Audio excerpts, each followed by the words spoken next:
Nama saya Dimas Aditya dari Suara, dari kelas 3. Saya akan menjelaskan tentang Islamisasi di Nusantara. Mari kita mulai. Masuknya Islam ke Nusantara.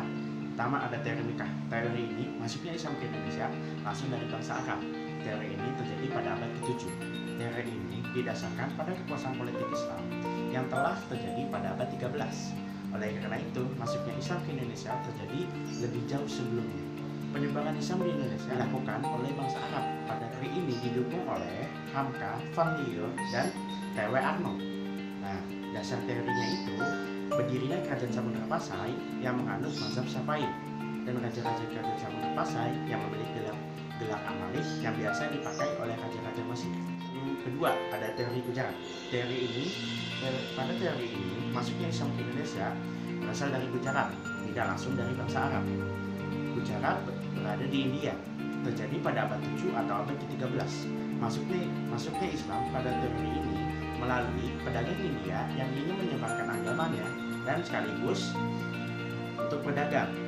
Para ahli yang mendukung teori ini contohnya adalah Stockholm, W.F. Sutherland dan Bernard A.M. Felke. Mereka memusatkan teorinya pada timbulnya kekuasaan politik Islam, yaitu Kerajaan Samudra Pasai. Dasar teorinya adanya jalur perdagangan antara India dan Indonesia yang telah terjalin lama. 2. Penemuan batu nisan milik Malik Saleh dari Samudra Pasai. Dan teori Persia. Teori ini masuknya Islam langsung dari Persia atau Iran. Teori ini didukung oleh Umar Amir Hussein dan Hussein Dajaningrat. Menurut Hussein Dajaningrat, menitik beratkan teorinya melalui kesamaan tradisi dan budaya oleh kedua negara tersebut.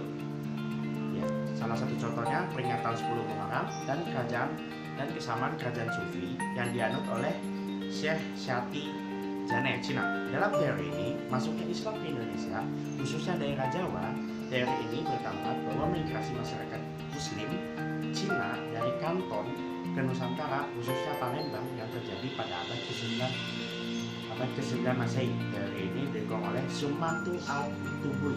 Ya, dan teorinya adalah ada Raden Patah, merupakan raja Islam pertama di Jawa yang merupakan keturunan Cina.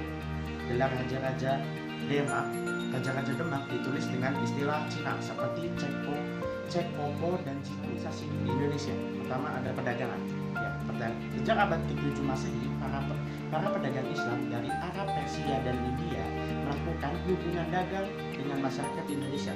Selain itu, pedagang juga ingin menyebarkan agamanya karena pedagang Muslim menetap di daerah pelabuhan bentuk perkampungan Muslim di Indonesia.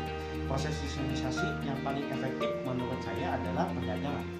Para pedagang Islam yang menetap cukup lama di Indonesia, hal ini mempererat hubungan mereka dengan pribumi.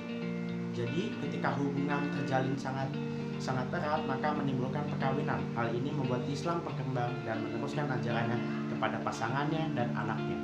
Kedua, ada ajaran tasawuf. Tasawuf adalah ajaran atau cara mendekatkan diri kepada Tuhan. Para ahli tasawuf menjalani hidup di tengah-tengah masyarakat. Biasanya para ahli tersebut memiliki keahlian yang lain selain agama, yaitu seperti mengobati dan mengajarkan sesuatu sambil menyebarkan agamanya. Ada pendidikan dilakukan melalui pesantren. Pondok pesantren merupakan tempat mengajarkan orang Islam. Orang-orang Islam tersebut lalu akan menyebarkan agamanya di daerah kemasyarakatan, di masyarakat. Ya, seni budaya atau kesenian. Penyebaran yang dilakukan dengan seni sepertinya seni bangunan, ada seni ukir, ada seni tari, sama seni sastra. Penyebaran agama Islam juga dilakukan oleh wayang yang telah dimodifikasi dan disisipi